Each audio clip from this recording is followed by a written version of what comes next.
I am Dracula. I bid you welcome. It's alive! Listen to them. Children of the night. What music they make. Google gobble, Google gobble. We belong dead.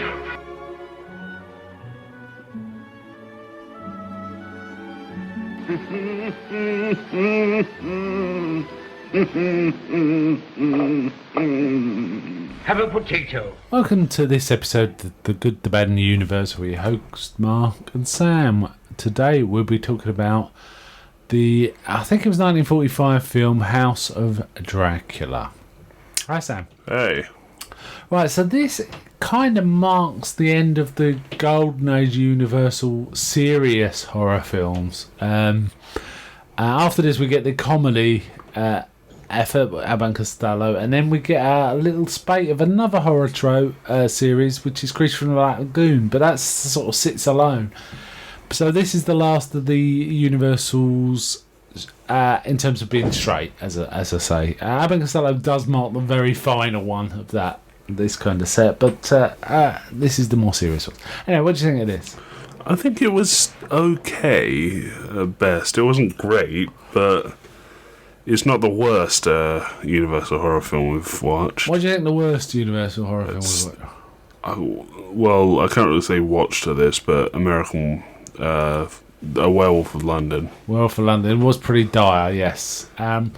This was probably the worst of the ones. I kind of agree with you. I think this is probably the worst of the ones we watched, or we both watched all the way through.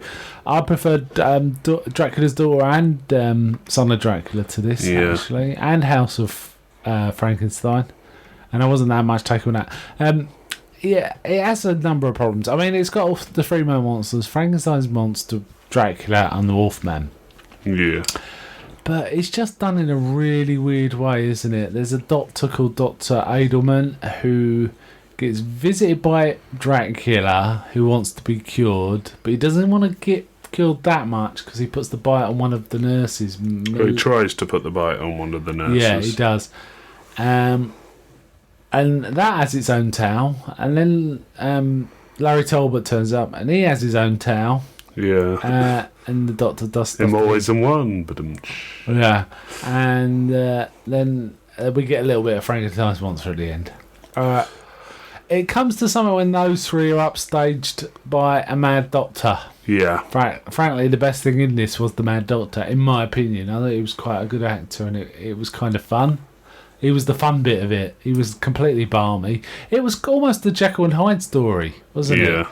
He gets infected by Dracula's blood. Oh, basically, he also, it's got to be said, he attributes vampirism to a blood parasite, doesn't he? Yeah. So I'm getting a touch of the Star Wars midichlorians with this version of vampirism, which I don't like.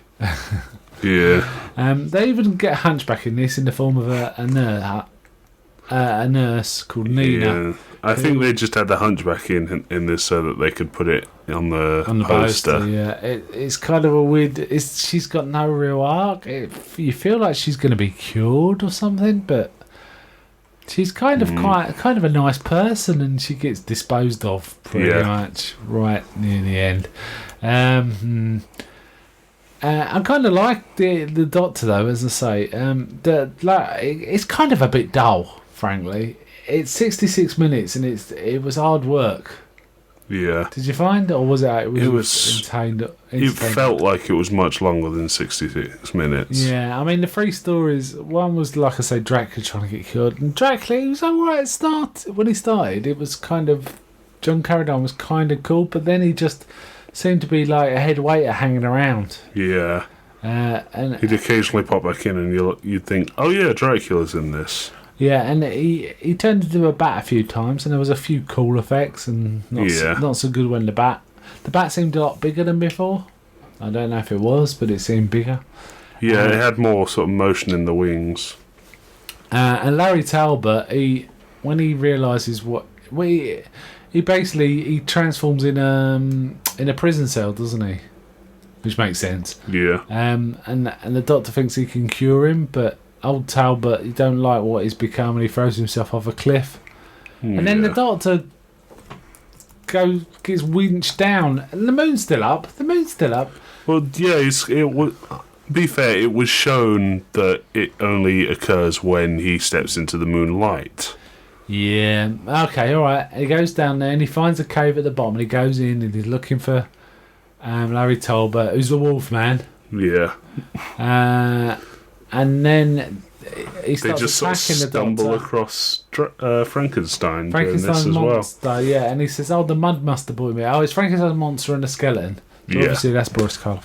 He said the mud must have brought them in. Wow, that is a coincidence. Yeah. Just happened. Wow. And anyway, he says, but you know, in his infinite wisdom, God's brought you to the one place that can cure you, and it just happens. He knows the cure happens to be some sort of weird plant that grows in musty old caves, and it's the perfect conditions for the plant. So somehow they get a stairwell down to these anyway, and the nurses have to go down. These nurses do everything, by the way. They're there when he's being winched down. They start going down to this weird cave and growing these plants as well as being nurses. And it's really weird that one of them doesn't really do much apart from being the love interest of... Yeah, she's sort of Dracula's reason to keep coming back. It's really weird. Fancies Larry Talbot. Melisa is her name. Yeah. Melisa. She's quite a striking looking woman, but so's the Hunchback Nina, actually. And there's one dream sequence where the doctor dreams of curing Nina, and she's got her arms outstretched to him and all this. Yeah. And he keeps veering from good to bad, like Jekyll and Hyde like. And you can tell when he's bad because his hair goes mad and he's being they do proper like Jekyll and Hyde stuff, so he gets like big black rings around his eyes. Yeah, and they keep underlighting him to sort of emphasise it. And at one point, there's kind of a cool bit where he jumps onto a cart. And he starts talking to the bloke driving the car who knows him and says, "You think I'm going to kill you, don't you?" It's kind of, it's kind of fun. That was about the most fun in this film, actually. That scene. Yeah. And anyway, he said Talbot he's got some plant that makes your skull go soft. So by reshaping Larry Talbot's skull, he's going to cure him. And it kind of works. It appears to work in this film. Fine, but we get a lot of Larry Talbot sitting around, moping, whining, and with a big bandage around his head. There's a lot of whining in this film. A lot of whining. I forgot we didn't mention how Dracula gets dispatched. The doctor quite ruthlessly gets his coffin, shifts it so it's in the sunlight, and then just opens it. And it turns into a skeleton. And there's kind of a cool effect where he kind of turns into like the musculature under the body and then the skeleton. It's kind of cool. It's a picture or something they're superimposed, I guess, but it's kind of done, works quite well. So what he's done, the doctor reckons, is that the weird antibodies or bugs or parasites or something in his blood, and he gives him a transfusion to try and calm the Count down, but the Count realises what's happening. And this is the weird bit, because he's there to be cured.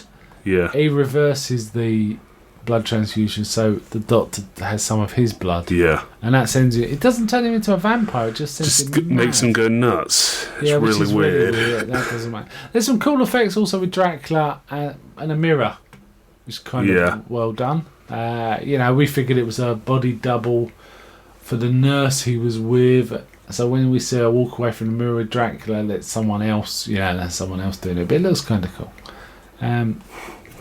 So there's all sorts of effects like that. And essentially Talbot gets killed. Then the Mad Doctor decides to revive Frankenstein's monster, because they always just suddenly decide to revive Frankenstein's monster. Yeah. Every time. Yeah, why not? Oh, and also, what leads them back to the house, the villagers, the angry pitchfork mob, who are very civilised. Oh yeah, there's one creepy little dude who lives in this town who really reminded me of Eugene Toombs from the X-Files. He was a really weird, sweaty little guy. Yeah. It's all like this. But everything. It's really bizarre. Yeah, I would have liked to have seen a bit more of him actually in this film. Honestly, he was upstaging Dracula. That's how sort of improperly used the Universal monsters were used in this film. Anyway, the Doctor he kills the bloke on the car, and then the townspeople chase him, don't they? And he goes back to the grounds of his house, but they haven't seen him. They've just seen a weirdo running away, kind of thing. They don't know it's the Doctor, in fact. But then they burst him. He's the Doctor. He's trying to revive the monster. The monster breaks out. I think in literally the last 3 minutes of the film. Yeah. The monster goes nuts. No, it wasn't even that. It was like 2 minutes. No, it was like a few seconds he was on screen Wow. before. He was active on screen before it cut to credits. Yeah, like just before the house collapsed on the monster and then just cut to credits. Before the monster gets revived, Edelman gets hold of Nina and strangles her and tosses her body down a pit, which is really grim, actually. I'm kind of surprised they did that in it seemed a bit this strong, day and didn't age, it? that day and age. Yes. Talbot kills the Mad Doctor in the end. He shoots him, I think. And then Frankenstein monster gets pinned under a beam, as always. Yeah. And then the whole thing burns down. So again, we see Dracula dying again. Talbot appears to be. There's no explanation of why he's still alive. He just turns up. I think continuity's gone out the window here. They're just after a fast buck, really. Well, I could kind of explain it, I think, because the proper stuff for killing a werewolf has happened to him before, and he's just come back. Needed a chain. However, it was because there was no wolfsbane in his grave the first time round, so I guess because he wasn't put in with wolfsbane, he just got back up. Yeah, so. I guess. Good point. But he appears to be cured in this one. We also get a few flashbacks of older films. There's definitely some flashbacks from Bride of Frankenstein. Which is cool. So this is, as I say, the final series one really went out with a bit of a whimper, really. Yeah. Which is a shame. But luckily, we do have Abbott and Costello to come next. Yeah. And even though it's a comedy, and it's a damn good comedy, the actual story's well structured. The monsters interact in a sensible way. They're not just their own little stories. It all coheres into one big story, and it works way better than both House of Frankenstein and House of Dracula. Yeah. There's a real love gone into Abbott and Costello Meet Frankenstein. Though it's often dismissed by people. It's like, they were just getting their final little pennies out. Nah. It's one of the good Universal horror films and one of the really good Abbott and Costello comedies. So it crosses two genres. Yeah. Not an easy time. You get a lot of horror comedies, but a lot of them are not great one way or another. There's a few notables, and that's one of them. Anyway, enough about that. We'll be talking about that next time. This was directed by the same guy that did House of Frankenstein 2, and it had a similar feel. Yeah. And had a little artistry, a little. I did like the Doctor. I think the Doctor was by far the strongest character in this. They were pretty good with all his weird dream sequences. He was a good actor. He conveyed all. He was very earnest and serious. Onslow Stevens. Yeah, I don't know what else he's done, but I really enjoyed him in this. I thought it was good. It was kind of interesting. I think a little ahead of its time to have like the Hunchback be like an attractive woman rather than like a hag or something. Or someone, I mean, I've seen one review where she's referred to as Igorette. She's not really like Igor at all. No. Not at all. She's quite a sympathetic, decent human being, really. It's nice to see. All right, then, shall we just rate this? Yeah. What would you give this? This was a 3.